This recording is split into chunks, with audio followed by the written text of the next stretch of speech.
Question से। और आज का जो पहला क्वेश्चन है, पूंजीवादी अर्थव्यवस्था में उत्पादित वस्तुओं का विभिन्न व्यक्तियों के बीच वितरण किस प्रकार होता है? क्या कह रहा है, पूंजीवादी अर्थव्यवस्था में उत्पादित वस्तुओं का विभिन्न व्यक्तियों के बीच वितरण जो है किस प्रकार होता है? तो ये किस प्रकार होता है दोस्तों? तो ये ऑप्शन बी हो जाएगा हमारा, क्या, व्यक्तियों की क्रय क्षमता के अनुसार। क्या है? व्यक्तियों की क्रय क्षमता के अनुसार क्या होता है? वितरण होता है। आगे बढ़ते हैं, नेक्स्ट जो दिया हुआ है, समाजवादी अर्थव्यवस्था के संबंध में निम्नलिखित कथनों पर विचार करें, सत्य कथन का इसमें से चयन करना है। तो पहला जो दिया हुआ है इसमें, वस्तुओं का उत्पादन व्यक्तिगत कक्षाओं के अनुसार, इच्छाओं के अनुरूप होता है। ठीक है, जो कि क्या है दोस्तों, ये गलत दिया हुआ है। ठीक है, इसमें जो होता है लोगों की व्यक्तिगत इच्छाओं के इसमें मतलब कोई महत्व नहीं होता है। यानी कि समाजवादी समाज में जो है लोगों के व्यक्तिगत इच्छाओं का कोई महत्व नहीं दिया जाता है। सरकार ही यह निर्णय करती है कि वस्तुओं का उत्पादन तथा वितरण किस प्रकार किया जाए। ठीक है, सिद्धांत यह माना जाता है कि समाजवाद में वितरण लोगों की आवश्यकता के आधार पर होता है।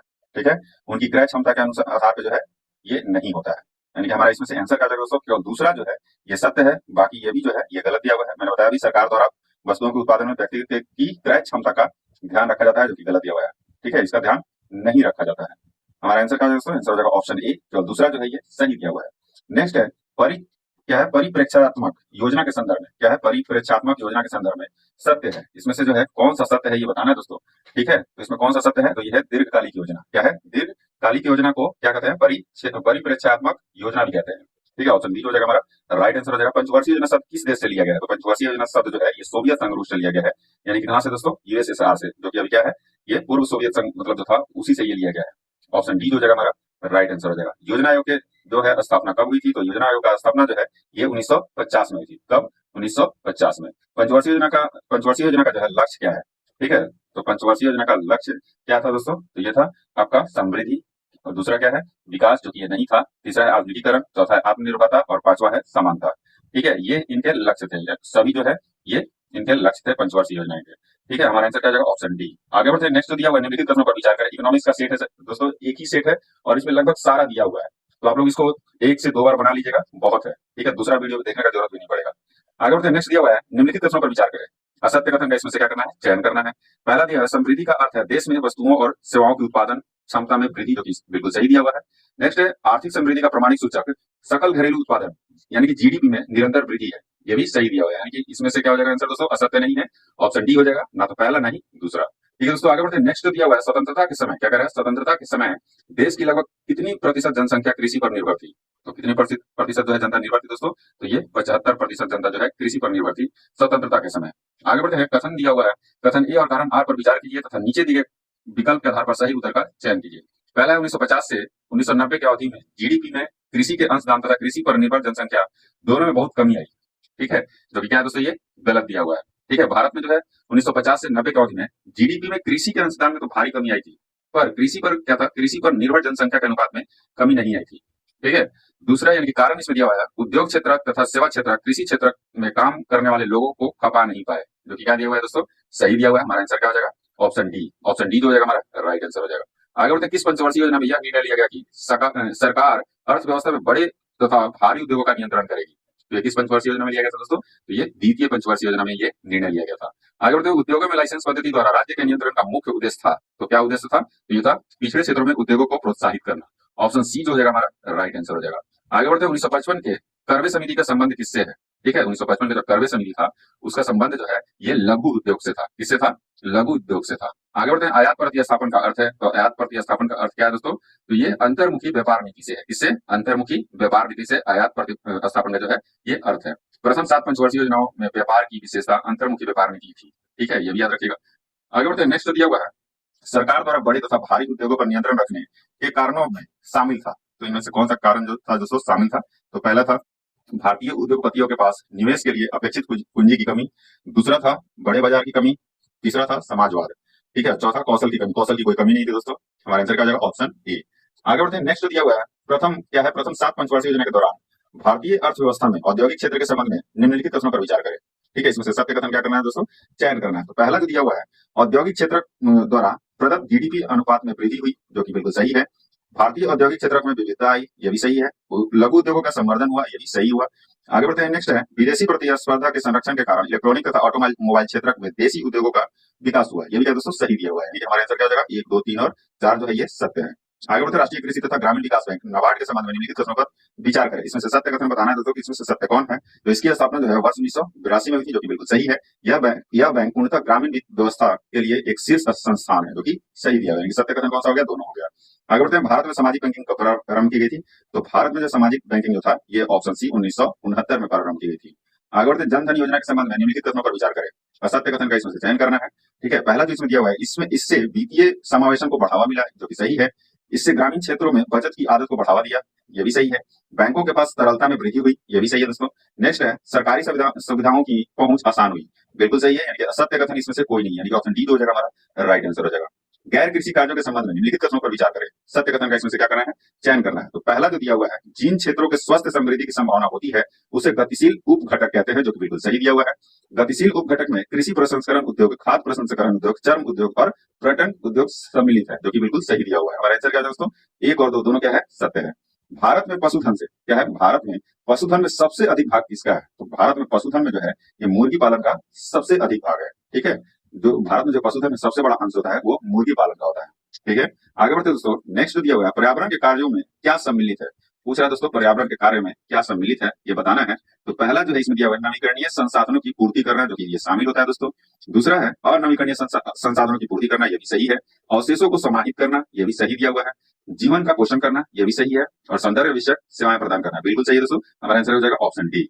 आगे बढ़ते हैं, वैश्विक उष्णता के पर्यावरणीय प्रभाव के कारण अर्थव्यवस्था पर नकारात्मक प्रभाव पड़ता है। इन प्रभावों में शामिल है, तो इन प्रभावों में क्या शामिल है दोस्तों, तो वो है पर्यावरणीय अक्षय की गुणवत्ता की स्वस्थ लागत, आपदा के कारण धन व्यय और प्राकृतिक संसाधनों का ह्रास। यानी कि ये तीनों जो है शामिल है। ऑप्शन डी हो जाएगा हमारा राइट आंसर हो जाएगा। जीडीपी की परिभाषा में कौन से घटक शामिल है, जीडीपी का परिभाषा में जो है कौन सा घटक शामिल है ये बताना दोस्तों। तो पहला जो दिया हुआ इसमें नियत समय अवधि, ये भी सही है दोस्तों। दूसरा है देश के नागरिकों द्वारा विदेशों में अर्जित आय, जो कि ये बिल्कुल गलत है दोस्तों। देश के नागरिक अगर विदेश में अर्जित कर रहे हैं वो जीडीपी में नहीं, ये होगा दोस्तों, इसके घटक में शामिल नहीं होगा। अंतिम वस्तु तथा सेवा का उत्पादन, जो कि सही है। विदेशों द्वारा देश की सीमा क्षेत्र में किया गया उत्पादन, ये भी सही दिया। यानी कि ये जो है जीडीपी की परिभाषा में ये शामिल घटक है। कौन सा, 1, 3 और 4। ऑप्शन बी जो हो जाएगा हमारा राइट आंसर हो जाएगा। आगे बढ़ते, बाजार कीमत पर शुद्ध राष्ट्रीय उत्पाद इक्वल टू बाजार कीमत पर सकल घरेलू उत्पाद माइनस डैश प्लस विदेशों से प्राप्त निवल आय। खाली स्थान क्या करना है दोस्तों, इसमें भरना है। ठीक है, तो बाजार कीमत पर शुद्ध राष्ट्रीय उत्पाद इक्वल टू बाजार कीमत पर सकल घरेलू उत्पाद माइनस मूल्यह्रास प्लस विदेशों से प्राप्त निवल आय होता है। ठीक है, हमारा आंसर क्या हो जाएगा, ऑप्शन सी जो हो जाएगा हमारा राइट आंसर हो जाएगा। आगे बढ़ते हैं, नेक्स्ट दिया हुआ साधन लागत क्या है, साधन लागत पर घरेलू उत्पाद इक्वल टू, ठीक है, यानी साधन लागत पे जो है घरेलू उत्पाद इक्वल टू क्या होता है ये बताना है। तो ये होता है बाजार कीमत पर सकल घरेलू उत्पाद माइनस परोक्ष कर प्लस सब्सिडी। ऑप्शन सी जो हो जाएगा हमारा राइट आंसर हो जाएगा। आगे बढ़ते हैं, स्वतंत्र भारत में राष्ट्रीय आय का पहला सरकारी अनुमान वाणिज्य मंत्रालय द्वारा किया गया। इस राष्ट्रीय आय समिति के अध्यक्ष कौन थे। तो इस राष्ट्रीय आय समिति के जो अध्यक्ष थे वो पीसी महालनोबिस थे। कौन थे, पीसी महालनोबिस। ऑप्शन बी हो जाएगा हमारा राइट आंसर हो जाएगा। आगे बढ़ते, वस्तु विनिमय प्रणाली के स्थान पर मुद्रा को अपनाने के लाभ है। ठीक है, मुद्रा को अपनाने के क्या लाभ है, तो वह मुद्रा को लंबे समय तक संचित किया जा सकता है, मुद्रा की संचय लागत कम है और मुद्रा किसी भी व्यक्ति के द्वारा स्वीकार किया जा सकता है, जो कि बिल्कुल सही दिया हुआ है। हमारा आंसर हो जाएगा ऑप्शन डी। भारत को अपना केंद्रीय बैंक किस वर्ष प्राप्त हुआ। तो भारत को जो अपना केंद्रीय बैंक है वो 1935 में प्राप्त हुआ था। कब, 1935 में। ठीक है, और इसका नाम जो है रिजर्व बैंक ऑफ इंडिया रखा गया था। आगे बढ़ते हैं, नेक्स्ट दिया हुआ है, वे मध्य जिनकी एक फॉर्म स्वामी होती है तथा जिनका फॉर्म दूसरों पर हक रखती है वो क्या कहलाती हैं, तो वो अस्थियां कहलाती हैं। क्या कहलाती हैं, वो अस्थियां कहलाती हैं। आगे बढ़ते हैं, नगद कोष अनुपात यानी कि CRR के संबंध में निम्नलिखित कथनों पर विचार करें। सत्य कथन का इसमें से चयन करना है। तो पहला जो दिया हुआ है, यह केंद्रीय बैंक द्वारा स्थापित किया जाता है, जो बिल्कुल सही है। प्रत्येक बैंक के लिए यह बाध्यकारी है, जो कि सही है। यह राशि नगद के रूप में आरबीआई के पास रखा जाता है, जो कि गलत दिया हुआ है दोस्तों। ये प्रत्येक बैंक को रखना अनिवार्य होता है, ना कि केवल आरबीआई ही रखेगा। ठीक है, ऑप्शन ए जो हो जाएगा हमारा राइट आंसर हो जाएगा। आगे बढ़ते हैं, केंद्रीय बजट 2024-25 के अनुसार 2024-25 के लिए राजकोषीय घाटा यानी कि फिस्कल डिफिसिट जीडीपी का कितना प्रतिशत होने का अनुमान है। तो कितना प्रतिशत होने का अनुमान है दोस्तों, तो ये 4.9%। कितना है, 4.9 यानी कि 4.9%। आगे बढ़ते हैं, निम्नलिखित कथनों पर विचार करें। पहला कथन इसमें दिया हुआ है, इसमें से सत्य कथन बताना है दोस्तों। बजट वित्त वर्ष 2024-25 के लिए जीडीपी 3,26,36,912 करोड़ आकलित की गई है, जो कि बिल्कुल क्या है दोस्तों, ये सही दिया हुआ है। सरकार ने वित्तीय वर्ष 2025-26 तक राजकोषीय घाटा को जीडीपी का 4.5% तक लाने का लक्ष्य रखा है। ये भी क्या दोस्तों, ये सही दिया हुआ है। यानी कि हमारा आंसर क्या हो जाएगा, हमारा आंसर होगा पहला और दूसरा दोनों क्या है, ये सत्य दिया हुआ है। आगे बढ़ते हैं, नेक्स्ट दिया हुआ है, बजट 2024-25 के अनुसार भारत सरकार का रुपया प्राप्ति किस शीर्ष मद क्या है। ठीक है, रुपया प्राप्ति का शीर्ष मद क्या है, वो है आपका क्या दोस्तों, उधार एवं अन्य देयताएं, जिसे कितना प्रतिशत प्राप्त होता है, तो 27% प्राप्त होता है। आयकर से 19%, माल और सेवा कर से यानी कि जीएसटी से 18% प्राप्त होता है, निगम कर से 17%। ठीक है, तो हमारा आंसर क्या हो जाएगा, ऑप्शन सी हो जाएगा, हमारा राइट आंसर हो जाएगा। आगे बढ़ते हैं, बजट 2024-25 में विकसित भारत की दिशा में कितनी प्राथमिकताओं की परिकल्पना की गई है? तो कितनी प्राथमिकताओं की परिकल्पना की गई है, तो ये 9 प्राथमिकता होती है। जैसे इसमें दिया हुआ दोस्तों, कृषि क्षेत्र में उत्पादक और लचीलापन, विनिर्माण एवं सेवाएं, अवसंरचना, रोजगार एवं कौशल, शहरी विकास, नवाचार अनुसंधान एवं विकास, समावेशी मानव संसाधन विकास एवं सामाजिक ऊर्जा संरक्षण और नई पीढ़ी के सुधार। ठीक है, यही जो है विकसित भारत की दिशा में प्राथमिकताएं शामिल की गई है, यानी कि परिकल्पना की गई है। ठीक है, आगे बढ़ते हैं। नेक्स्ट जो दिया हुआ है, बजट 2024-25 में देश के पूर्वी क्षेत्र में चहुमुखी विकास के लिए मिशन पूर्वोदय, क्या है, मिशन पूर्वोदय नामक योजना आरंभ की गई है। इनमें निम्न में से किन राज्यों को शामिल किया गया है? तो इनमें से किन राज्यों को शामिल किया गया है, ये बताना है दोस्तों। तो इनमें से जो है बिहार को शामिल किया गया है, झारखंड को शामिल किया गया है, और पश्चिम बंगाल को, ठीक है, उड़ीसा को भी शामिल किया गया है, उत्तर प्रदेश को इसमें नहीं शामिल किया गया है, और आंध्र प्रदेश को शामिल किया गया है। यानी कि हमारा आंसर क्या आ जाएगा दोस्तों, हमारा आंसर हो जाएगा ऑप्शन सी। आगे बढ़ते हैं। नेक्स्ट दिया हुआ है, बजट 2024-25 के अनुसार नई कर व्यवस्था में संशोधित टैक्स संरचना के तहत कितनी आय तक शून्य कर लागत है? तो कितनी आय तक जो है कर नहीं देना है दोस्तों, तो यह है 0 से 3 लाख रुपए तक जो है ये कर नहीं देना है। उसके बाद जैसे ही 3 से 7 बढ़ते हैं, उसके बाद 5% होता है, 7 से 10 बढ़ते हैं तो 10% हो जाता है, 10 से 12 बढ़ते हैं तो 15% हो जाता है। ठीक है, और जो 15 लाख से अगर ऊपर जाते हैं तो ये 30% हो जाता है। बहुत ही ज्यादा टैक्स ये हो जा रहा है दोस्तों। ठीक है, आगे बढ़ते हैं। नेक्स्ट दिया हुआ है, बजट 2024-25 के तहत निम्न में से किस मद पर सर्वाधिक व्यय किया गया है? ठीक है, तो निम्न में से जो है किस मद पे सबसे ज्यादा व्यय किया गया है, तो ये है ग्रामीण विकास पे। ठीक है, ग्रामीण विकास पे कितना किया गया दोस्तों, तो 2,62,68,808 करोड़ जो है इस पे व्यय किया गया है। ठीक है, आगे बढ़ते हैं। नेक्स्ट दिया हुआ है, बजट 2024-25 के अनुसार कृषि और इससे जुड़े क्षेत्रों के लिए लगभग कितने राशि का आवंटन किया गया है? तो कितने राशि का जो है आवंटन किया गया है, तो ये 1.52 लाख करोड़ जो है ये राशि आवंटन किया गया है, 1.52 लाख करोड़ जो है ये आवंटन किया गया है। ठीक है दोस्तों, आगे बढ़ते हैं। नेक्स्ट दिया हुआ है, बजट के संबंध में असत्य कथन का चयन करना है। ठीक है, तो असत्य कथन कौन सा है ये बताना है। तो संविधान का अनुच्छेद 112 में बजट संबंधी विवरण का वर्णन है, जो कि सही दिया हुआ है। संविधान में बजट शब्द का उल्लेख नहीं है, ये भी सही है। वित्त मंत्रालय का राजस्व विभाग बजट तैयार करने के लिए नोडल निकाय है, जो कि गलत दिया हुआ है दोस्तों। वित्त मंत्रालय का जो है कौन, आर्थिक कार्य विभाग, क्या आर्थिक कार्य विभाग यानी कि डीईए जो है बजट तैयार करने के लिए उत्तरदायी नोडल निकाय है। अंतरिम बजट के लिए कोई संवैधानिक प्रावधान नहीं है, ये भी सही दिया हुआ है। हमारा आंसर क्या हो जाएगा, ऑप्शन सी हो जाएगा, राइट आंसर हो जाएगा। आगे बढ़ते हैं, निम्नलिखित प्रश्नों पर विचार करें, सत्य कथन का इसमें से चयन करना है। ठीक है, तो पहला जो दिया हुआ है, वर्ष 2022-23 की तुलना में 2023-24 में भारत के चालू खाता घाटा में कमी आई है, जो बिल्कुल सही है। 2022-23 की तुलना में 2023-24 में खाद्य मुद्रास्फीति में वृद्धि हुई है, ये भी सही दिया हुआ है। हमारा आंसर क्या है दोस्तों, 1 और 2 दोनों क्या है, सही दिए हुए हैं। 2023-24 में भारत में औद्योगिक क्षेत्र में कितने प्रतिशत की वृद्धि हुई है? तो कितने प्रतिशत की वृद्धि पूछ रहा है दोस्तों, तो ये 9.5% की वृद्धि हुई है। ऑप्शन डी हो जाएगा हमारा राइट आंसर हो जाएगा। 2023-24 में भारतीय अर्थव्यवस्था में सेवा क्षेत्र का कितना हिस्सा था? तो सेवा क्षेत्र का जो था ये 55% था। कितना था, 55% था। आगे बढ़ते दोस्तों, नेक्स्ट है, 31 मई 2024 तक भारत में कुल स्थापित बिजली उत्पादन क्षमता में कितना हिस्सा गैर जीवाश्म ईंधन स्रोत का है? तो कितना हिस्सा है दोस्तों, तो ये है 45%। ठीक है दोस्तों, वीडियो को देखते रहिए, और अगर अभी तक सब्सक्राइब नहीं किया तो एक बार सब्सक्राइब जरूर कर ले दोस्तों। आगे बढ़ते हैं। नेक्स्ट दिया हुआ है, निम्नलिखित कथनों पर विचार करें, सत्य कथन का इसमें से चयन करना है। तो पहला जो दिया हुआ है 22-23 में, यानी कि 2022-23 में की तुलना में 2023-24 में कृषि क्षेत्र में वार्षिक वृद्धि में गिरावट देखी गई। ठीक है, जो कि बिल्कुल क्या है दोस्तों, ये सही दिया हुआ है। कृषि सकल मूल्य वर्धित में पशुधन तथा मत्स्य पालन दोनों में वृद्धि देखी गई, जो कि सही दिया हुआ है। हमारा आंसर क्या हो जाएगा, ऑप्शन सी, पहला और दूसरा दोनों क्या है, सत्य दिया हुआ है। नेक्स्ट, भारत में विश्व के समस्त लौह अयस्क भंडार का कितना हिस्सा उपलब्ध है? तो कितना हिस्सा उपलब्ध है दोस्तों, तो ये 8% जो है ये उपलब्ध है। आगे बढ़ते हैं। नेक्स्ट है, मुद्रा अवमूल्यन के संबंध में निम्न में से कौन सा कथन जो है सत्य है? इनमें से कौन सा कथन जो है सत्य है ये बताना है। ठीक है, तो ये पहला कथन जो दिया हुआ है, इस प्रक्रिया से मुद्रा अवमूल्यन करने वाले देश का आयात कम तथा निर्यात बढ़ जाता है, जो कि क्या है दोस्तों, सही दिया हुआ है। ठीक है, आगे बढ़ते हैं। नेक्स्ट जो दिया हुआ है, अवशोषित क्षमता का अर्थ है।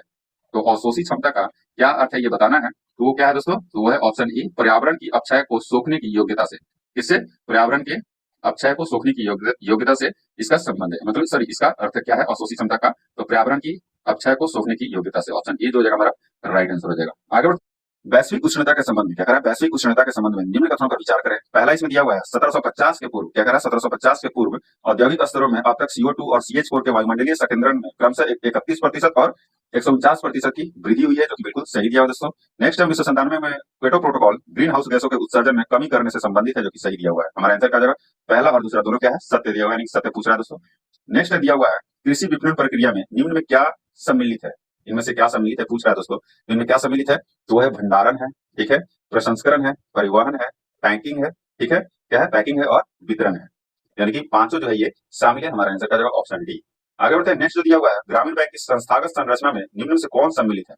तो इनमें से कौन सम्मिलित है ग्रामीण बैंक के संस्थागत संरचना में, ये पूछ रहा है दोस्तों। तो यह है क्षेत्रीय ग्रामीण बैंक, ठीक है। दूसरा है आरआरबी यानी कि सहकारी जो है, ये भी शामिल है। व्यवसायिक बैंक ये भी शामिल है, और भूमि विकास बैंक ये भी शामिल है, यानी कि हमारा आंसर का जो ऑप्शन डी। आगे बढ़ते हैं। नेक्स्ट, फल सब्जियों के उत्पादन में विश्व में भारत का स्थान कौन सा है? तो विश्व में भारत का जो स्थान है वो क्या है दोस्तों? वो है द्वितीय, और पहला स्थान पे कौन है? तो वो है चीन। याद रखिएगा, पहले स्थान पे कौन है? चीन है। केंद्रीय कपास शोध संस्थान कहाँ अवस्थित है? तो केंद्रीय कपास शोध संस्थान पूछ रहा है दोस्तों, तो ये नागपुर में स्थित है, ठीक है, नागपुर में। और दूसरा जो है ये सिरसा हरियाणा में स्थित है, यानी कि हमारा आंसर क्या हो जाएगा दोस्तों? इसमें नागपुर हो जाएगा, ऑप्शन सी हो जाएगा हमारा राइट आंसर हो जाएगा। आगे बढ़ते हैं। नेक्स्ट जो दिया हुआ है, निम्न कथनों पर विचार करें। क्या कर रहे हैं? निम्न कथनों पर विचार करें। पहला जो इसमें कथन दिया हुआ है, सत्य कथन का इसमें से चयन करना है दोस्तों। अर्थशास्त्री उसे बेरोजगार कहते हैं जो पूरे दिन की अवधि में 3 घंटे का रोजगार भी नहीं पा सकता, ठीक है, जो कि क्या दिया हुआ है दोस्तों? ये गलत दिया हुआ है। अर्थशास्त्री उसे बेरोजगार कहते हैं जो आधे दिन के अवधि में 1 घंटे का भी रोजगार नहीं पा सकता, उसको क्या कहते हैं? बेरोजगार कहते हैं, अर्थशास्त्री। दूसरा है, भारत के कृषि में फैली बेरोजगारी को अर्थशास्त्री संरचनात्मक बेरोजगारी कहते हैं, जो कि क्या है दोस्तों? ये गलत दिया हुआ है। भारत के कृषि में फैली बेरोजगारी को अर्थशास्त्री जो है प्रच्छन्न बेरोजगारी कहते हैं। क्या कहते हैं? प्रच्छन्न बेरोजगारी कहते हैं, यानी कि हमारा आंसर क्या हो जाएगा? ऑप्शन डी, यानी कि ना तो पहला सही है ना ही दूसरा। आगे बढ़ते हैं। पीएम सूर्य घर मुफ्त बिजली योजना के संबंध में निम्नलिखित कथनों पर विचार करें। सत्य कथन का इसमें से क्या करना है दोस्तों? चयन करना है, ठीक है। तो छत पर सौर ऊर्जा स्थापित करने के लिए यह योजना लाई गई है, जो सही दिया हुआ है। इसमें 1 करोड़ घरों को हर महीने 200 यूनिट तक बिजली मुफ्त प्रदान की जाएगी। 200 यूनिट नहीं दोस्तों, कितने? 300 यूनिट तक, ठीक है, जो कि क्या है? ये गलत हो गया। हमारा आंसर क्या हो जाएगा? तो पहला जो है ये सत्य है, यानी कि ऑप्शन ए जो हो जाएगा हमारा राइट आंसर हो जाएगा। अमृत धरोहर योजना संबंधित है, तो अमृत धरोहर योजना जो है आर्द्र भूमियों से संबंधित है। इससे आर्द्र भूमियों से, ऑप्शन सी हो जाएगा राइट आंसर हो जाएगा। आगे बढ़ते हैं। माहिर मिशन किस मंत्रालय से संबंधित है? तो माहिर मिशन जो है ये विद्युत मंत्रालय एवं नवीन और नवीकरणीय ऊर्जा मंत्रालय से ये संबंधित है। हमारा आंसर क्या हो जाएगा? ऑप्शन डी हो जाएगा हमारा राइट आंसर हो जाएगा। और इसका उद्देश्य क्या है दोस्तों? तो ये विद्युत क्षेत्र में नवीन प्रौद्योगिकी के स्वदेशी अनुसंधान, विकास एवं प्रदर्शन को सुविधाजनक बनाना, ठीक है। आगे बढ़ते हैं। नेक्स्ट दिया हुआ है, नैनो उर्वरक सब्सिडी योजना के संबंध में निम्न कथनों पर विचार करें। सत्य कथन का इसमें से चयन करना है। तो पहला जो दिया हुआ है, यह सहकारिता मंत्रालय की योजना है। क्या है? यह सहकारिता मंत्रालय की योजना है, जो कि बिल्कुल सही है। इसके तहत किसानों को नैनो उर्वरक की खरीद के लिए 75% जो है वित्तीय सहायता प्रदान की जाएगी, जो कि बिल्कुल गलत है। वो 50% की जाएगी। कितनी? 50% की जाएगी, यानी कि हमारा आंसर क्या हो जाएगा दोस्तों? हमारा जो आंसर हो जाएगा ऑप्शन ए हो जाएगा। पहला जो है ये सत्य है। नेक्स्ट दिया हुआ है, नियुक्त मोइना योजना किस राज्य से संबंधित है? तो नियुक्त मोइना योजना जो है ये कहां से संबंधित है? ये असम से संबंधित है। कहां से दोस्तों? असम से संबंधित है। और इसका उद्देश्य क्या है दोस्तों? बाल विवाह पर अंकुश लगाना एवं लड़कियों को मैट्रिकुलेशन स्तर से आगे अपनी पढ़ाई जारी रखने के लिए वित्तीय सहायता प्रदान करके प्रोत्साहित करना। हमारा आंसर क्या हो जाएगा? Option A. आगे बढ़ते हैं। नेक्स्ट दिया हुआ है, राष्ट्रीय आय मापने की विधि के संबंध में निम्नलिखित कथनों पर विचार करें। सत्य कथन का इसमें से चयन करना है। पहला जो दिया हुआ है, जनवरी 2015 से 18 तक आर्थिक समृद्धि तथा विकास को सकल मूल्य वर्धन के आधार पर मापा जाता था, जो कि सही दिया हुआ है। नेक्स्ट है, 2018 में देश की आर्थिक गतिविधियों को मापने के लिए सकल घरेलू उत्पाद का उपयोग का निर्णय आरबीआई द्वारा जो है लिया गया है, ये भी सही दिया हुआ है, यानी कि हमारा आंसर हो जाएगा ऑप्शन पहला और दूसरा जो है ये सही दिया हुआ है। नेक्स्ट है, प्रति व्यक्ति आय यानी कि per capita income equal to a by कुल जनसंख्या। ये जो ए दिया हुआ है वो क्या है ये पूछ रहा है, तो ए जो है ये राष्ट्रीय आय है, ठीक है। तो पर कैपिटा इनकम इक्वल टू राष्ट्रीय आय बटे कुल जनसंख्या, ठीक है। आगे बढ़ते दोस्तों। नेक्स्ट दिया हुआ है, राष्ट्रीय आय को मापने के लिए प्रयोग की जाती है। तो राष्ट्रीय आय को मापने के लिए क्या प्रयोग की जाती है? तो ये आपका हो जाएगा आयात विधि, ये नहीं होगा। दूसरा है निर्यात विधि, ये भी नहीं होगा दोस्तों। तीसरा है उत्पादन विधि, सही है। आय विधि, ये भी सही है। और व्यय विधि, ठीक है। राष्ट्रीय आय को मापने के लिए आय विधि, उत्पादन विधि और व्यय विधि जो है ये प्रयोग की जाती है। हमारा आंसर क्या हो जाएगा? Option C. आगे बढ़ते हैं। नेक्स्ट है, किसी देश में जीवन स्तर प्रतिबिंब होता है, ठीक है। तो किसी देश में जो जीवन स्तर का प्रतिबिंब क्या होता है? तो प्रति व्यक्ति सकल घरेलू उत्पाद से। किसे होता है? प्रति व्यक्ति सकल घरेलू उत्पाद से। ऑप्शन सी जो जाएगा हमारा राइट आंसर हो जाएगा। आर्थिक समृद्धि में शामिल किया जाता है। तो आर्थिक समृद्धि में क्या शामिल किया जाता है ये पूछ रहा है। तो यह राष्ट्रीय आय, सकल घरेलू उत्पाद, प्रति व्यक्ति आय में परिवर्तन, ये जो है तीनों शामिल किया जाता है। पूंजी निर्माण की दर और जीवन स्तर में सुधार ये शामिल नहीं किया जाता है, ठीक है। तो हमारा आंसर क्या जाएगा? हमारा आंसर जाएगा ऑप्शन ए, 1, 2, 3 और सॉरी 1, 2 तथा 3। आगे बढ़ते हैं। नेक्स्ट दिया हुआ निम्नलिखित कथनों पर विचार करें। सत्य कथन का इसमें से चयन करना है। पहला दिया हुआ आर्थिक समृद्धि परिणात्मक परिवर्तनों से संबंधित है, जो कि बिल्कुल सही है। नेक्स्ट है, आर्थिक विकास परिणात्मक तथा गुणात्मक दोनों परिवर्तनों से संबंधित है, यही क्या दोस्तों? सही दिया हुआ है। सत्य इसमें से कोई भी नहीं है।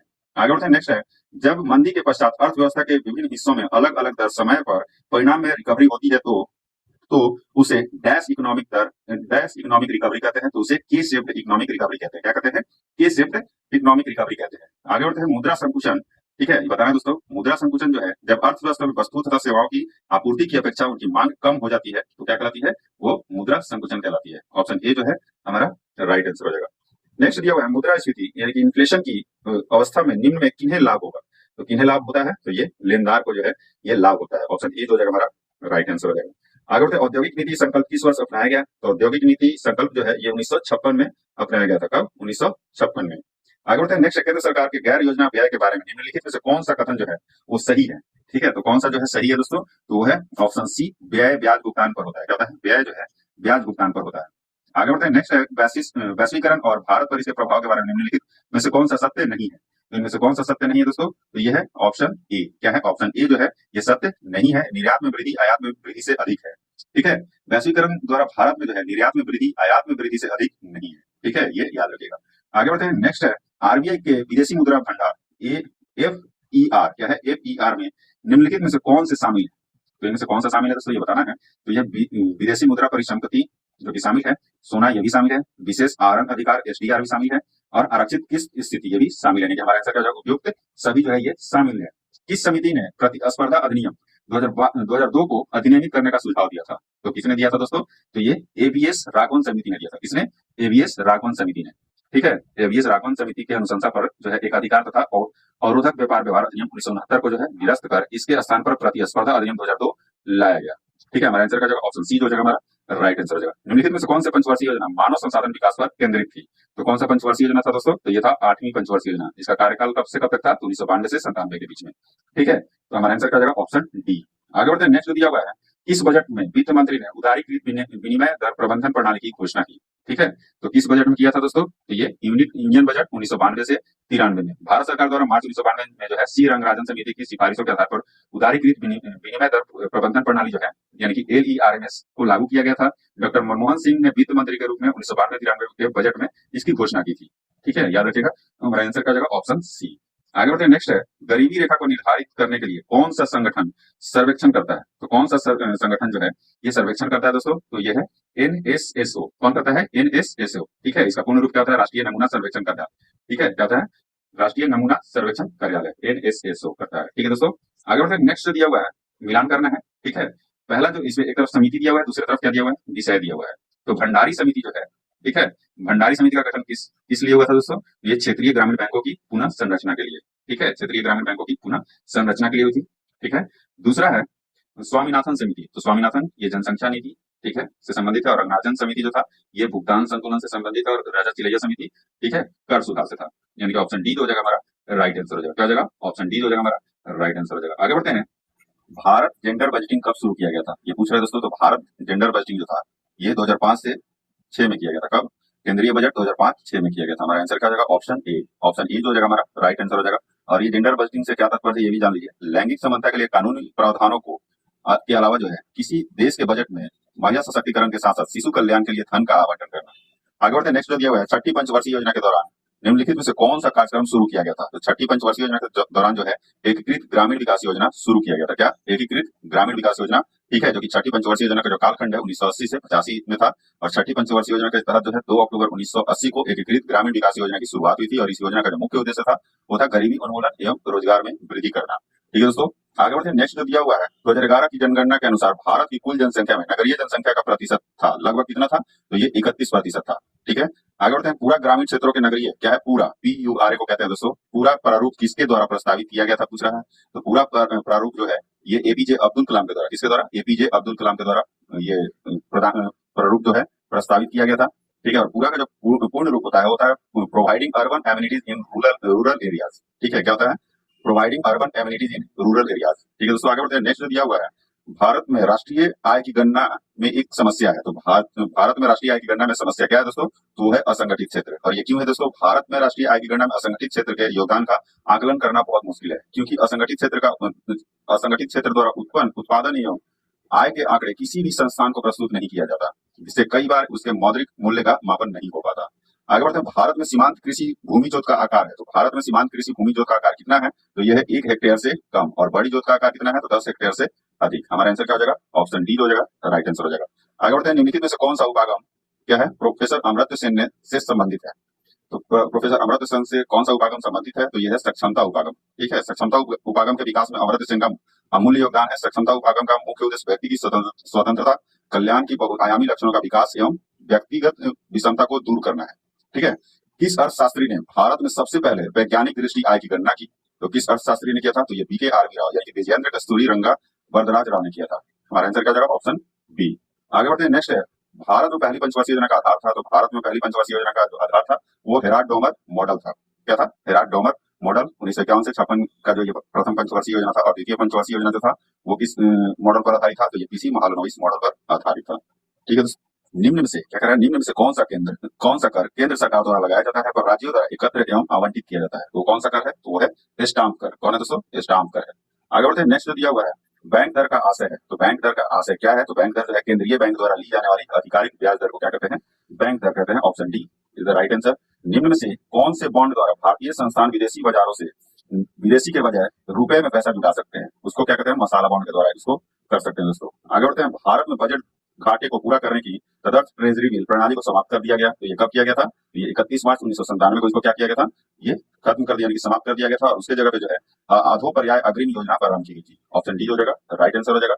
नेक्स्ट है, रुपए की परिवर्तनीयता का तात्पर्य है। तो रुपए की परिवर्तनीयता का क्या तात्पर्य है? तो रुपए तथा अन्य प्रमुख मुद्राओं का आपस में आजादी से परिवर्तन की अनुमति देना। ठीक है, हमारा आंसर क्या हो जाएगा? Option B. आगे बढ़ते हैं, भारत में सर्वप्रथम तेल या ऊर्जा संकट कब हुई थी? तो भारत में सर्वप्रथम तेल या ऊर्जा संकट जो है ये 1970 से 1980 के बीच के वर्षों में जो है देश में ऊर्जा संकट की दौर रहा। वर्ष 1973 में तेल निर्यातक देश जो था ओपेक जो था, तेल की कीमतों में अचानक 4 गुने की वृद्धि कर दी। ठीक है दोस्तों, इसके वजह से जो था ऊर्जा संकट बन गई थी 1970 से 1980 के दौरान। 11वीं पंचवर्षीय योजना का उद्देश्य क्या था? तो 11वीं पंचवर्षीय योजना का जो शुरुआत हुआ था 1 अप्रैल 2007 से हुई, और इसका कार्यकाल जो है 2007 से 2012 ईस्वी था। ठीक है, इसका उद्देश्य जो था तीव्रतम एवं समावेशी आर्थिक वृद्धि हासिल करना था। हमारा आंसर क्या हो जाएगा? Option B. आगे बढ़ते हैं, नेक्स्ट है, भारत में योजना अवकाश की अवधि थी। तो भारत में योजना अवकाश की अवधि क्या थी? तो 1966 से 69 थी। ठीक है, 1966 से 69 थी ये योजना अवकाश जो था। इसका मुख्य कारण था भारत पाक संघर्ष एवं सूखे की समस्या। हमारा आंसर क्या हो जाएगा? Option B is the right answer. आगे बढ़ते हैं, भारत राष्ट्रीय नियोजन रोलिंग प्लान की अवधारणा लागू की गई थी। तो रोलिंग प्लान की जो अवधारणा है वो कब लागू की गई थी? कब लागू की गई थी और किसके द्वारा लागू की गई थी दोस्तों? तो ये भारत में अनवरत योजना जिसको रोलिंग प्लान योजना भी कहते हैं, इसका कार्यकाल था 1978 से 80 के बीच में। ठीक है, और ये जो योजना है तत्कालीन प्रधानमंत्री मोरारजी देसाई के नेतृत्व में वाली सरकार जो है जनता पार्टी सरकार के द्वारा प्रारंभ की गई थी। बाद में से इंदिरा गांधी सरकार ने 1980 में इस योजना को बंद कर दी और छठी पंचवर्षीय योजना की शुरुआत की थी, यानी कि हमारा आंसर क्या हो जाएगा? जनता सरकार द्वारा। आगे बढ़ते हैं, नेक्स्ट है, निम्नलिखित में से कौन सा एक राजकोषीय नीति का उपकरण नहीं है? इनमें से कौन सा जो है एक राजकोषीय नीति का उपकरण नहीं है? तो वो है ब्याज दर जो है, ये राजकोषीय नीति का उपकरण नहीं है। आर्थिक नियोजन यानी कि इकोनॉमिक प्लानिंग विषय है।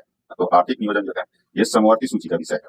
आगे बढ़ते हैं दोस्तों, देश में विभिन्न स्थलों या घटनाओं को देखने के लिए भारत में विदेशियों की यात्रा अर्थनैतिक दृष्टि से निम्नलिखित में से किसके समान मानी जाती है? तो विदेशियों की जो यात्रा होती है वो निर्यात के रूप में मानी जाती है, क्योंकि इनसे भी हमें क्या मिलता है? ये जब घूमने आते हैं तो क्या होता है? पर्यटन से देश की आय में वृद्धि होती है, जो अर्थव्यवस्था में हमें हमारी मदद करती है।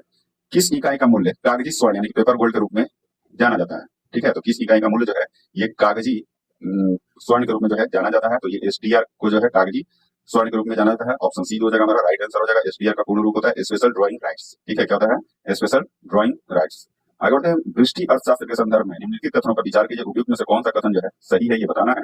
तो व्यष्टि अर्थशास्त्र आर्थिक गतिविधियों के लिए बॉटम ऑफ दृष्टिकोण को संदर्भित करता है, जो कि बिल्कुल सही है। दूसरा है, मुद्रास्फीति और विकास की गतिशीलता को समझना व्यष्टि अर्थशास्त्र के अंतर्गत आता है, जो कि बिल्कुल क्या है दोस्तों? ये गलत दिया हुआ है। व्यष्टि अर्थशास्त्र उपभोक्ता द्वारा चुने गए विकल्पों और उनके द्वारा अर्जित आय को समझने की कोशिश करता है, जबकि समष्टि अर्थशास्त्र मुद्रास्फीति और विकास की गतिशीलता को समझने पर केंद्रित होता है। हमारा आंसर क्या हो जाएगा? हमारा आंसर हो जाएगा ऑप्शन ए जो हो जाएगा हमारा राइट आंसर हो जाएगा। आगे बढ़ते हैं, गिग इकोनॉमी के संदर्भ में निम्नलिखित कथनों पर विचार करें। ठीक है, उपयुक्त में से कौन सा कथन जो है सही है ये बताना है। तो पहला जो है, गिग इकोनॉमी में श्रमिकों को एक ही परियोजना के लिए काम पर रखा जाता है, जो कि बिल्कुल सही है। भारत में 50% से अधिक नए योजना गिग इकोनॉमी कंपनियों द्वारा उत्पन्न किए जा रहे हैं, यही क्या है? सही दिया हुआ है। हमारा आंसर क्या हो जाएगा? पहला और दूसरा दोनों क्या है? ये सही है। फिलिप्स वक्र संबंध दर्शाता है। तो फिलिप्स वक्र जो है ये मुद्रास्फीति एवं बेरोजगारी पर क्या करता है? ये संबंध दर्शाता है, मुद्रास्फीति तथा बेरोजगारी। ठीक है, ये जो था न्यूजीलैंड के प्रमुख अर्थशास्त्री एलडब्ल्यू क्या था? एडब्ल्यू फिलिप्स द्वारा यह प्रतिपादित किया गया था, फिलिप्स वक्र। ठीक है दोस्तों, आगे बढ़ते हैं, सरकार के पूंजीगत प्राप्तियों में शामिल है। तो सरकार के पूंजीगत प्राप्तियों में क्या क्या शामिल है ये बताना है। तो पहला जो है, ऋण के रूप में प्राप्त धनराशि जो कि ये शामिल है। दूसरा है, संपत्ति बेचने से प्राप्त धनराशि, ये भी क्या है? सही दिया हुआ है। यानी कि ये भी जान लीजिए दोस्तों, सरकार के पूंजीगत प्राप्तियों में शामिल क्या क्या है, सारा चीज जान लीजिए। इसमें दो ही दिया हुआ है। तो इसमें होता है शेयर पूंजी होता है, लाभांश होता है, ऋण होता है, अनुदान, संपत्ति की बिक्री, पूंजीगत अनुदान, विदेशी निवेश और आंतरिक संचय। ठीक है, ये सब जो है सरकार के पूंजीगत प्राप्तियों में शामिल होते हैं। ठीक है, सरकार प्रत्यक्ष कर से प्राप्त धनराशि ये शामिल नहीं है और अप्रत्यक्ष कर से प्राप्त धनराशि ये भी शामिल नहीं है, यानी कि हमारा ऑप्शन ए दो जगह राइट आंसर हो जाएगा। आगे बढ़ते सकल राजकोषीय घाटा इक्वल टू कुल व्यय माइनस ए प्लस गैर ऋण से सृजित पूंजीगत प्राप्तियां। तो ए इसमें क्या है, ठीक है, तो ए जो है ये क्या है दोस्तों, ये ए जो है ये राजस्व क्या है, राजस्व प्राप्तियां हैं।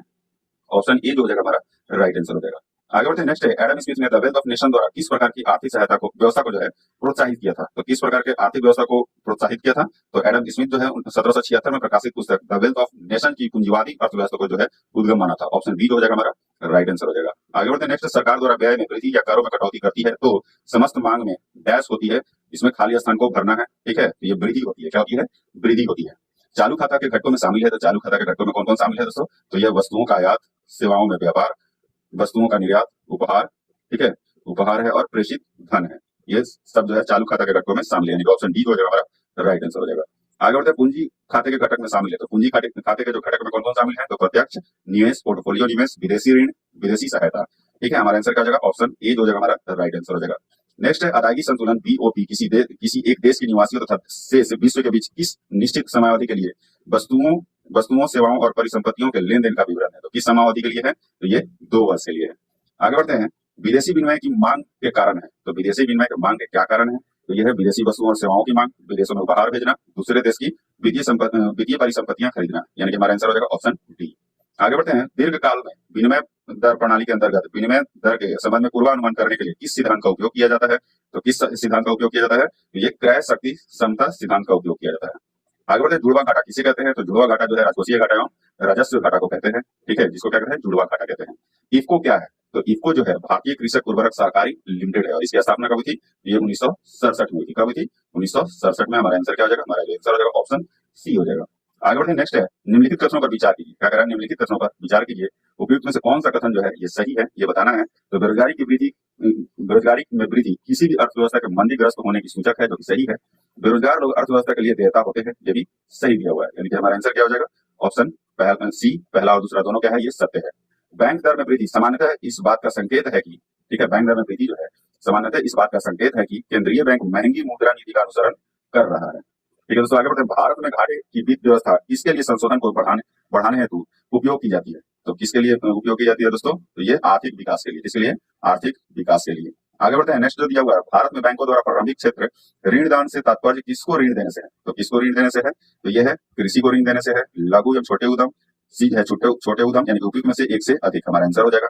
आगे बढ़ते हैं नेक्स्ट जो दिया हुआ है, निम्नलिखित में से कौन सी स्थिति मुद्रास्फीति की ओर ले जा सकती है, तो कौन ले जा सकती है दोस्तों, तो ये समग्र मांग की तीव्र वृद्धि आपूर्ति से अधिक होना, ऑप्शन ए जो हो जाएगा हमारा राइट आंसर हो जाएगा। आगे बढ़ते हैं नेक्स्ट दिया हुआ, निम्नलिखित में कौन सी नीतियां असंदिग्ध रूप से ब्याज दर बढ़ाने में सहायता करती है और जिसके फलस्वरूप मुद्रा अधिमूल्यन यानी कि एप्रिसिएशन ऑफ करेंसी होता है, ठीक है, हमारा आंसर क्या हो जाएगा दोस्तों, हमारा जो आंसर हो जाएगा वो है संकुचन, क्या है, संकुचनकारी मौद्रिक नीति और विस्तारकारी राजकोषीय नीति, ऑप्शन डी जो हो जाएगा हमारा राइट आंसर हो जाएगा। आगे बढ़ते हैं अल्पकाल में भारतीय रिजर्व बैंक जिस दर पर व्यापारिक उद्योगों का उधार देता है, व्यापारिक बैंकों को जो है उधार देता है, उसे कहा जाता है, तो उसे क्या कहा जाता है, ये रेपो दर कहा जाता है, क्या रेपो दर कहा जाता है। रेपो दर एक प्रकार का जो ब्याज दर है जिस पर केंद्रीय बैंक वाणिज्य बैंकों को क्या करता है, पैसे उधार देता है, ठीक है, और रेपो दर का जो अर्थ होता है वो क्या होता है, रीपर्चेज रेट यानी कि पुनर्खरीद दर। इनसाइडर ट्रेडिंग संबंधित है, तो इनसाइडर ट्रेडिंग जो है ये शेयर बाजार से संबंधित है। इनसाइडर ट्रेडिंग जो होता है एक प्रकार का वित्तीय अपराध है जिसे कंपनी के अंदरूनी लोग या अधिकारी अपने विशेष जानकारी का उपयोग करके कंपनी के शेयरों या अन्य प्रतिभूतियों को खरीदने या बेचने का लाभ उठाते हैं, ठीक है दोस्तों। नेक्स्ट दिया हुआ है चौथी बिम्स्टेक सुरक्षा, क्या कह रहा है, चौथी बिम्स्टेक सुरक्षा प्रमुखों की बैठक के संबंध में निम्नलिखित कथनों पर विचार करें, उपयुक्त में से कौन सा कथन जो है ये सत्य है, ये बताना है। तो पहला जो इसमें दिया हुआ है वो क्या है, यह म्यांमार में क्या है, यह म्यांमार के नेपिडो में आयोजित किया गया था, जो कि क्या है, ये सत्य दिया हुआ है। दूसरा, भारत का प्रतिनिधित्व रक्षा सचिव गिरधर अरमाने ने किया था, जो कि बिल्कुल गलत दिया हुआ है। भारत का जो प्रतिनिधित्व था राष्ट्रीय सुरक्षा सलाहकार अजीत डोभाल ने किया था, ठीक है, और बिम्स्टेक की स्थापना जो हुई थी ये 1997 में हुई थी, याद रखिएगा दोस्तों। हमारा आंसर क्या हो जाएगा इसमें, हमारा आंसर हो जाएगा ऑप्शन ए जो है हमारा राइट आंसर हो जाएगा। आगे बढ़ते हैं नेक्स्ट जो दिया हुआ है वार्षिक कटारगामा एसाला महोत्सव किस देश में मनाया जाता है, तो ये श्रीलंका में मनाया जाता है। कहाँ, श्रीलंका में मनाया जाता है। नेक्स्ट इसमें दिया हुआ निम्नलिखित कथनों पर विचार करें, क्या है, निम्नलिखित कथनों पर विचार करें, उपयुक्त में से कौन सा कथन जो है सही है ये बताना है। तो पहला जो दिया हुआ है उर्सुला वान डेर लेयन को दूसरे कार्यकाल के लिए यूरोपीय संसद के अध्यक्ष के रूप में चुना गया, जो कि बिल्कुल क्या है दोस्तों, ये गलत दिया हुआ है, ठीक है। 18 जुलाई 2024 को जर्मनी की उर्सुला वान डेर लेयन को यूरोपीय संसद द्वारा यूरोपीय आयोग के अध्यक्ष के रूप में दूसरे 5 साल के कार्यकाल के लिए जो है चुना गया है, ठीक है। दूसरा इसमें दिया हुआ है रॉबर्ट मेट्सोला को जो है क्या है, रॉबर्ट मेट्सोला को दूसरे कार्यकाल के लिए यूरोपीय आयोग के अध्यक्ष के रूप में चुना गया, जो कि बिल्कुल क्या है, ये गलत दिया हुआ है, क्योंकि माल्टा का राजनीतिज्ञ जो है रॉबर्ट मार्सेला को जो है दूसरी बार यूरोपीय संसद के अध्यक्ष चुनी गई है। ठीक है, तो हमारा आंसर क्या हो जाएगा, हमारा जो आंसर हो जाएगा ऑप्शन बी हो जाएगा, ना तो पहला सही है ना ही दूसरा। आगे बढ़ते हैं, 27 जुलाई से 9 अगस्त 2024 के बीच आयोजित अभ्यास खान क्वेस्ट के संबंध में निम्नलिखित कथनों पर विचार करें। उपयुक्त में से कौन सा कथन जो है सही है, ये बताना है। तो पहला जो दिया हुआ है, ये भारत और मंगोलिया के बीच द्विपक्षीय सैन्याभ्यास है, जो कि बिल्कुल क्या है, ये गलत दिया हुआ है, द्विपक्षीय नहीं है। इसमें भारत ने भी भाग लिया था, जो कि भारत क्या था, मंगोलिया गया था भाग लेने के लिए, और ये बहुराष्ट्रीय सैन्याभ्यास था। क्या था, बहुराष्ट्रीय सैन्याभ्यास था, ना कि द्विपक्षीय सैन्याभ्यास था। यह मंगोलिया की राजधानी उलानबटोर में आयोजित किया गया था, जो कि बिल्कुल सही दिया हुआ है। हमारा आंसर हो जाएगा सत्य कथन कौन सा है, तो केवल दूसरा जो है ये सत्य कथन है।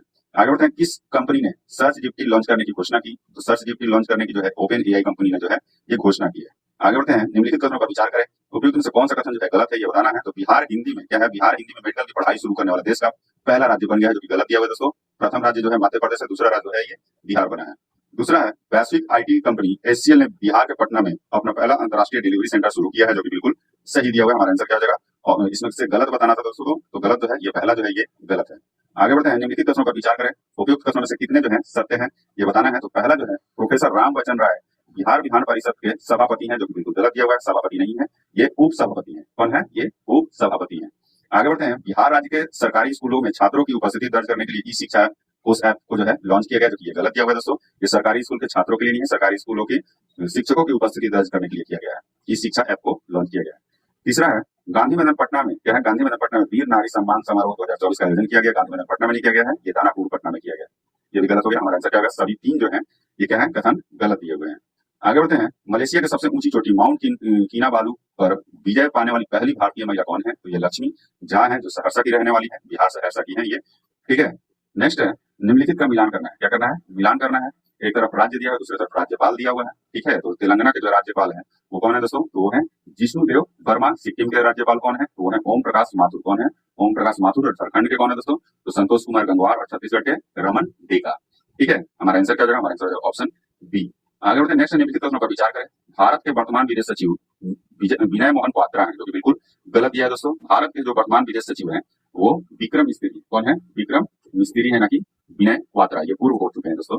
ठीक है, पूर्व में ये थे। ठीक है, आगे बढ़ते हैं, नेक्स्ट दिया हुआ है, पूर्व विदेश सचिव विक्रम मिस्त्री को जुलाई 2024 में संयुक्त राज्य अमेरिका में भारत का नया राजदूत नियुक्त किया गया है, जो कि बिल्कुल गलत है दोस्तों। पूर्व विदेश सचिव नहीं, ये किसे, विनय मोहन क्वात्रा, जो कि पूर्व विदेश सचिव थे, उनको जुलाई 2024 में संयुक्त राज्य अमेरिका में भारत का नया राजदूत नियुक्त किया गया है। हमारा आंसर क्या हो जाएगा, सत्य कथन इसमें से कोई नहीं है। आगे बढ़ते हैं, नेक्स्ट निम्नलिखित कथनों पर विचार करें। ठीक है, उपयुक्त में से कौन सा कथन जो है ये गलत है, ये बताना है। तो पहला जो दिया हुआ, भारत 2027 में एक दिवसीय पुरुष एशिया कप की मेजबानी करेगा, जो बिल्कुल सही है। 2027 में जो है बांग्लादेश मेजबानी करेगा। बांग्लादेश 2025 में T20 एशिया कप की मेजबानी करेगा, जो बिल्कुल गलत दिया हुआ दोस्तों। T20 एशिया कप की जो है 2025 में भारत मेजबानी करेगा, ना कि बांग्लादेश। ये दोनों गलत दिया हुआ दोस्तों। हमारा आंसर क्या हो जाएगा, उपयुक्त में से गलत कथन पहला और दूसरा दोनों क्या है, ये गलत दिया हुआ है। नेक्स्ट है, पीएम स्वनिधि योजना। क्या कह रहा है, पीएम स्वनिधि योजना के संबंध में निम्नलिखित कथनों पर विचार करें। उपयुक्त में से कौन सा कथन जो है ये सत्य है, ये बताना है। तो पहला जो दिया हुआ है, इसे 1 जून 2022 को लॉन्च किया गया है। क्या, 1 जून 2022 को जो है लॉन्च किया गया है, जो कि बिल्कुल गलत दिया हुआ है। 1 जून 2020 को जो है ये शुरू किया गया है। यह योजना स्ट्रीट वेंडर्स को किफायती ऋण उपलब्ध कराने के लिए 1 वर्ष की अवधि के लिए 10,000 रुपए तक का जमानत मुक्त कार्यशील पूंजी ऋण प्रदान करती है, जो कि बिल्कुल सही है। हमारा आंसर क्या हो जाएगा, ऑप्शन बी हो जाएगा, हमारा राइट आंसर हो जाएगा। आगे बढ़ते हैं, रेलवे सुरक्षा बल आरपीएफ द्वारा शुरू किए गए ऑपरेशन नन्हे फरिश्ते का मुख्य उद्देश्य क्या है। तो इसका जो मुख्य उद्देश्य है वो है रेलवे स्टेशनों पर भटकते या खोए हुए बच्चों को बचाना और उनका पुनर्वास कराना। आगे बढ़ते हैं, भारत का पहला एकीकृत कृषि निर्यात सुविधा केंद्र कहाँ स्थापित किया जाएगा। तो कहाँ स्थापित किया जाएगा, तो ये जवाहरलाल नेहरू बंदरगाह मुंबई में जो है ये स्थापित किया जाएगा। विश्व व्यापार संगठन द्वारा जारी एक रिपोर्ट के अनुसार 2023 में एंटी डंपिंग शुल्क लगाने में कौन सा देश विश्व स्तर पर पहले स्थान पर है। तो ये संयुक्त राज्य अमेरिका जो है पहले स्थान पर है। नेक्स्ट है, जुलाई 2024 में आइडियाज फॉर लाइफ पहल किसने शुरू की है। तो आइडियाज फॉर लाइफ पहल जो है ये किसने शुरू किया है दोस्तों, तो ये केंद्रीय पर्यावरण एवं जलवायु परिवर्तन मंत्री भूपेंद्र यादव ने की है। किसने, भूपेंद्र यादव ने की है। ऑप्शन ए जो हो जाएगा हमारा राइट आंसर हो जाएगा। नेक्स्ट है, हैनले एंड पार्टनर्स द्वारा जारी दुनिया की सबसे शक्तिशाली पासपोर्ट रैंकिंग के संदर्भ में निम्नलिखित कथनों पर विचार करें। भारत को सूची में 82वां स्थान दिया गया है, जो बिल्कुल सही है। सिंगापुर को सूची में दूसरा स्थान नहीं दिया गया दोस्तों, पहला स्थान दिया गया है। ये क्या हो गया, गलत हो गया। हमारा आंसर क्या हो जाएगा, पहला कथन जो है वो सही है। ऑप्शन ए जो हो जाएगा हमारा राइट आंसर हो जाएगा।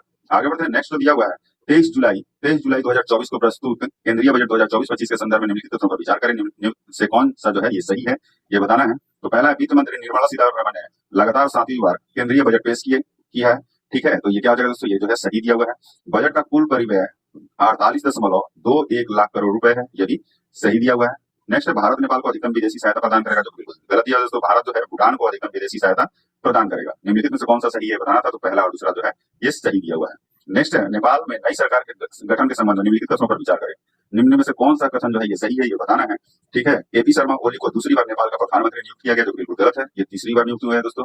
नई सरकार नेपाल की कम्युनिस्ट पार्टी, एकीकृत मार्क्सवादी लेनिनवादी सीपीएन यूएमएल और नेपाली कांग्रेस एनसी का गठबंधन है, जो बिल्कुल सही है। नई सरकार का गठन प्रतिनिधि सभा में पुष्प कमल दहल प्रचंड द्वारा विश्वास मत हारने के बाद हुआ, ये भी सही दिया हुआ है। हमारा आंसर क्या हो जाएगा, तो कौन सा सही है, दूसरा और तीसरा जो है ये सही दिया हुआ है। आर्थिक सर्वेक्षण 2023-24 के अनुसार पिछले 5 वर्षों में कृषि और संबंध क्षेत्रों की औसत वार्षिक वृद्धि दर क्या है, तो औसत वार्षिक वृद्धि दर जो है ये 4.18% है। कितना है, 4.18%।